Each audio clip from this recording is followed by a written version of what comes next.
Hey everybody, Alex Kazora, SteelersDepot.com, back with the Pittsburgh Steelers review and analysis of their Week 17 win 26-14 over the Cleveland Browns. Pittsburgh moving to 8-7-1 on the season. Their playoff hopes, while slim, are still alive. But of course, the main topic today is Ben Roethlisberger's final game at Heinz Field in a victory.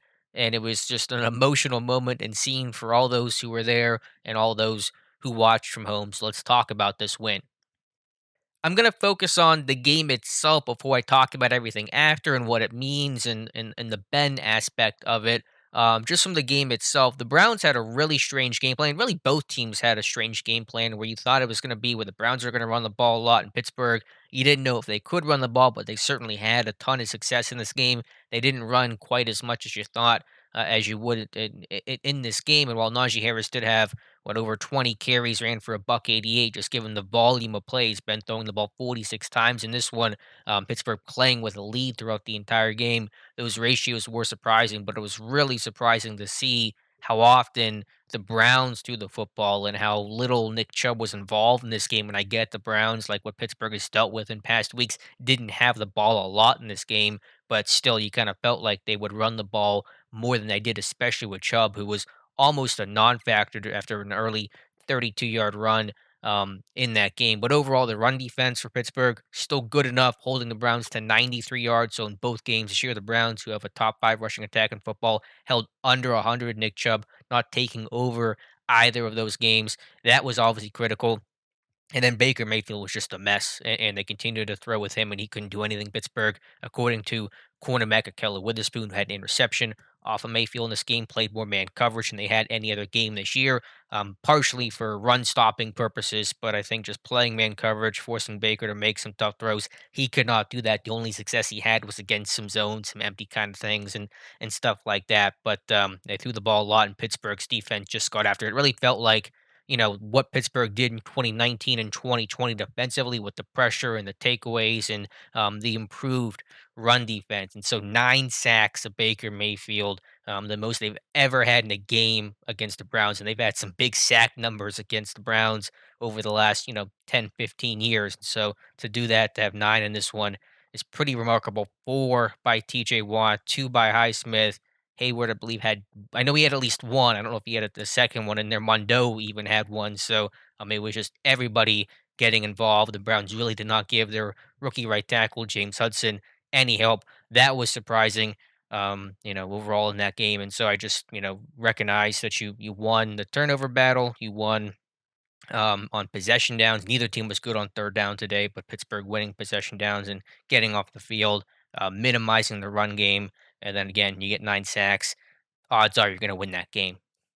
Offensively, obviously the pass game was non-existent, but the run game was excellent. Easily the best running performance of the year. Najee Harris certainly created a lot of that at yards after contact. His effort, I've talked about his effort. I'll devote a video to this in the offseason about the little things, the effort, the finish, just getting those yards after contact. But the line did block better, so credit to Chris Morgan, his first game as the head offensive line coach. Not a bad way to begin that time in Pittsburgh with the best rushing output, and Harris going over 1,000 yards for the year, breaking Franco Harris' single season rookie rushing record, breaking the single game rushing rookie record. Say that 3 times fast for any running back in Steelers history, breaking Bam Morris's mark of 146. Harris again finishing with 188 in this one, and then the 2 longest runs that Harris or the Steelers have had all season of 32 and 37 yards. The latter being the dagger, the one that won the game for Pittsburgh. And so I thought just Harris's effort, his finish, yards after contact, you really felt that power on display. Again, credit to the O line, but I thought Harris was really responsible for a lot of the buck 88 he ran for Monday night. Pass game was pretty dreadful in this one. Ben had a nice hot read throw to Deontay Johnson for the touchdown, but those guys didn't make enough plays. Johnson nor Chase Claypool. I thought those guys would have an opportunity. The Brown secondary really got depleted. They came into this game with injuries. They had injuries in this game with it was Greedy Williams and Denzel Ward, and so you thought those guys could take advantage. That did not happen.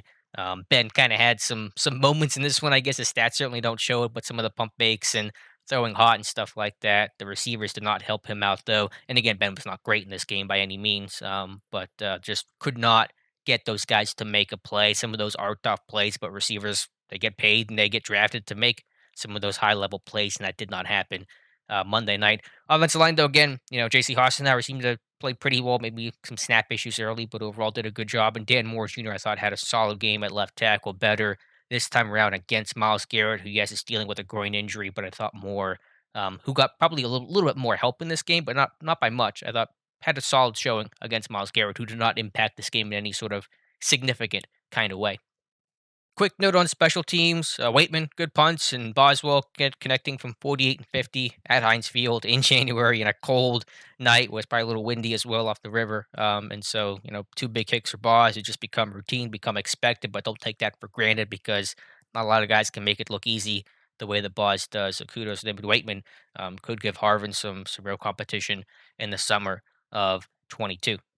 And then finally, the notes on Ben in this one and what it meant for him. And I was just, obviously want Pittsburgh to win all of these games, every single game that they play. But she was just even more so to me and probably to you, wanted Pittsburgh to win this one, regardless of what happens next week. They're going to need a lot of help to get in the playoffs. Basically, what will need to happen is Pittsburgh beats the Ravens, the Jaguars upset the Colts somehow, and the Chargers and the Raiders do not tie. If all those three things happen, then Pittsburgh will be the seventh seed and make it to the postseason. Those odds are pretty slim. I think it's about 8% according to your local analytical nerdy, record of those things. But putting all that aside, just the crowd, the emotion to get that win for Ben, he got to kneel things out.